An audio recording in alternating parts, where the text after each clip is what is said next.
মৰমৰ ছাত্ৰ ছাত্ৰীসকল তোমালোক আটাইকে স্বাগতম জনাই আৰম্ভ কৰিব লৈছোঁ নৱম শ্ৰেণীৰ সংস্কৃত বিষয়ৰ ষষ্ঠ পাঠ। এই পাঠটি বিষ্ণু শৰ্মাই লিখা পঞ্চতন্ত্ৰ নামৰ গ্ৰন্থখনৰ পৰা সংকলিত কৰা হৈছে বা তুলি লোৱা হৈছে।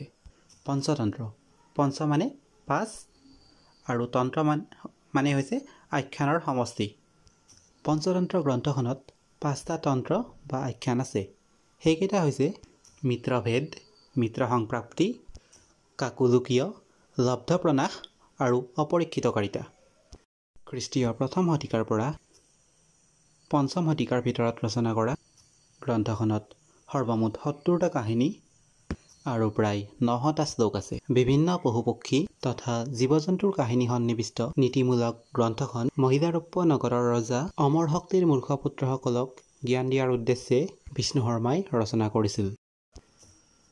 ইয়াৰে মিত্ৰভেদ নামৰ খণ্ডটিৰ পৰা চ-6 নামৰ পাঠটো লোৱা হৈছে।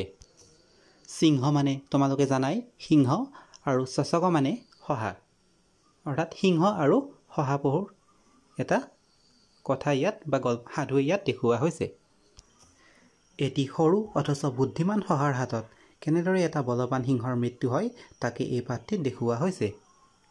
এতিয়া আমি পাঠটি আৰম্ভ কৰিম। পুৰা মহাকান্তৰ নামকে অৰণ্যে মহাবিক্ৰম নামা সিংহ প্ৰতিবসতি স্ম।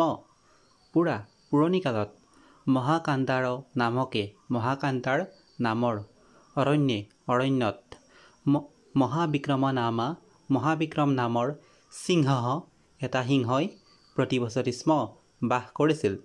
চ আৰু চ মানে হৈছে আৰু, চ মানে হৈছে সি সৰ্বদা সদায় যথেচ্ছং ইচ্ছা অনুসৰি বহুন পশুন বহু পশুক অহন হত্যা কৰিছিল। ততঃ তেতিয়া আতংকগ্ৰস্ত বা আতংকিত হৈ অন্যে পশৱঃ অন্য পশুবোৰে মহাবিক্ৰমক সভয়ম অবদন ভয়ে ভয়ে কৈছিল। মহাৰাজ নিৰ্বিচাৰং পশুনাং বিচাৰ বিবেচনা নকৰাকৈ পশুবোৰক বিনাশেন কিম পশুবোৰক হত্যা কৰিলে কি হ'ব? বয়মেব আমিয়েই প্ৰতিদিনে প্ৰভুৰ আহাৰাৰ্থম প্ৰভুৰ আহাৰৰ বাবে একৈকং পশুং এটা এটাকৈ পশু প্ৰেষয়িষ্যামঃ প্ৰেৰণ কৰিম। তেনৈব তেনেদৰেই সন্তুষ্ট ভৱতু ভৱান তেনেদৰেই আপুনি সন্তুষ্ট হওক। মহাবিক্ৰমেণ ভণিতম মহাবিক্ৰমৰ দ্বাৰা কোৱা হৈছিল। তথাস্তু সেয়ে হ'ব। তথাস্তু তেনেদৰেই হ'ব বা সেয়াই হ'ব। ততঃ প্ৰভৃতি তাৰ পিছৰ পৰা প্ৰত্যহম প্ৰতিদিনে একতমঃ পশুঃ এটা এটাকৈ পশু সিংহস্য সমীপম সিংহৰ ওচৰলৈ অগচ্ছত আহিছিল। তেনৈব তেনেদৰে সিংহঃ অপি সিংহটোৱেও সন্তুষ্ট হৈছিল। অথ একদা ইয়াৰ পিছত এদিনাখন পটুকৰ্ণ নামৰ কস্যচন চ-6 কোনো এটা শহাপহুৰ 12 সমাগতঃ পাল পৰিছিল। চ-6 অচিন্তয়ত শহাটোৱে চিন্তা কৰিছিল। অদ্য আজি সিংহস্য হস্তে সিংহৰ হাতত মম মৰণম মোৰ মৰণ নিশ্চিত। যদি শীঘ্ৰং গচ্ছামি যদি সোনকালে যাওঁ, তথাপি মৰণম তেতিয়াও মৰণ, যদি বিলম্বেন গচ্ছামি যদি পলমকৈ যাওঁ, তথাপি মৰণং ভৱেত তেতিয়াও মৰণ হ'বই। অতঃ শনৈঃ গচ্ছামি সেয়েহে লাহে লাহে যাওঁ। কচ্চিৎ অধিকতৰং কালং জীৱামি কিছু বেছি সময় জীয়াই থাকিম। কচ্চিৎ অধিকতৰং কালং জীৱামি কিছু সময় বেছিকৈ জীয়াই থাকিব পাৰিম। কচ্চিৎ মানে অলপ, অধিকতৰং মানে বেছি, কালং মানে সময়, জীৱামি জীয়াই থাকিব পাৰিম। এৱমেৱ এনেদৰে চ-6 শহাটোৰ বিলম্বেন পলম হোৱাত মহাবিক্ৰমৰ তীব্ৰতৰ অভাৱত হৈছিল। এনেদৰে শহাটোৰ পলম হোৱাত মহাবিক্ৰমৰ ভোক বা ক্ষুধা বাঢ়ি গৈছিল বা বৃদ্ধি হৈছিল। অথ ইয়াৰ পিছত যদা যেতিয়া পতুকৰ্ণই সমায়াতঃ আহিছিল তদা তেতিয়া মহাবিক্ৰমে চক্ৰোধম অবদত খঙেৰে কৈছিল, কুতঃ ত্বং ক'ৰ তই বিলম্বেন পলমকৈ আগচ্ছসি আহিছ ধূৰ্ত দুষ্ট ক'ৰ তই পলমকৈ আহিছ। পতুকৰ্ণঃ চ আৰু পতুকৰ্ণই অকথয়ত কৈছিল, মহাৰাজ অত্ৰ মম কোপি ইয়াত মোৰ কহ অপি কোনো দোষঃ নাস্তি দোষ নাই। পথি ৰাস্তাত অপৰেণ অইন কেনচিৎ সিংহেন কোনো এটা সিংহৰ দ্বাৰা অহং ধৃতঃ অভৱত মই ধৃত হৈছিলোঁ। তেন সেই সিংহটোৰ দ্বাৰা উক্তং তেন সিংহেন উক্তং সেই সিংহটোৰ দ্বাৰা উক্তং কোৱা হৈছিল, যত অস্মিন অৰণ্যে যত যে অস্মিন অৰণ্যে এই অৰণ্যত স এব সিয়েই ৰাজা ভৱতি ৰজা। তৎ ভিন্নঃ তাৰ বাহিৰে অপৰঃ অইন কহ অপি কোনো ৰাজা নাস্তি ইতি ৰজা নাই।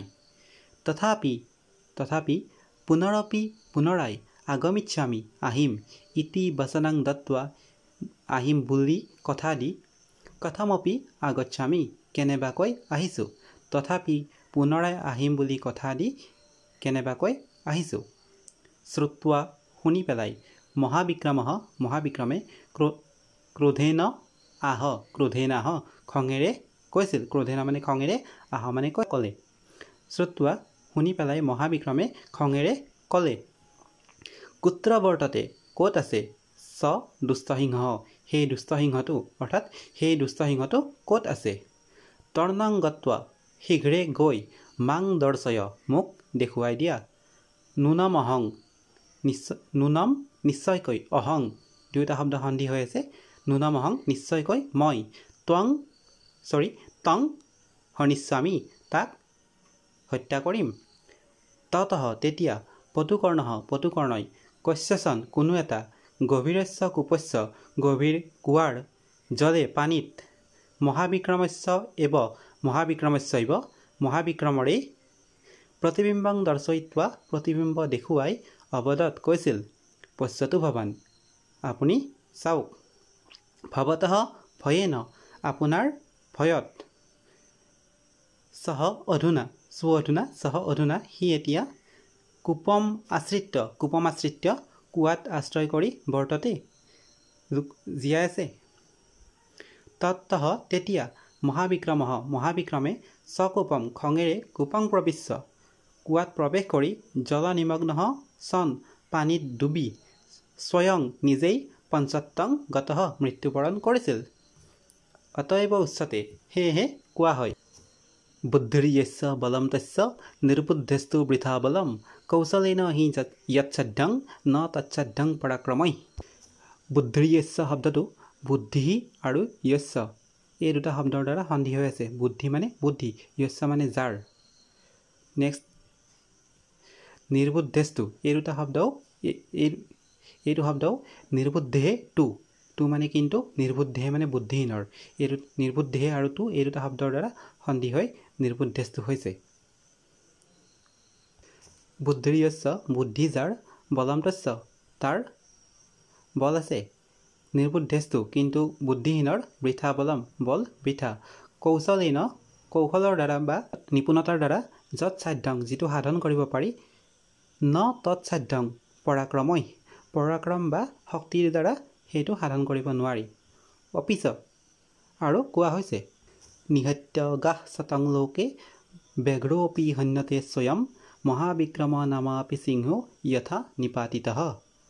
জগতত 100 গৰু মাৰিলে বাঘৰো নিজেই মৰিব লগা হয়। অৰ্থাৎ 100 গৰু মাৰিলে বাঘৰো মৃত্যু হয়। মহাবিক্ৰম নামাপি সিংহ মহাবিক্ৰম নামৰ সিংহটোৰো যথা নিপাতিত যেনেদৰে মৃত্যু হৈছিল। এইখিনিয়ে পাঠটোত থকা সৰল অনুবাদ। ইয়াৰ পিছত পাঠত থকা ব্যাকৰণৰ বিষয়ে আলোচনা কৰিম। ধন্যবাদ।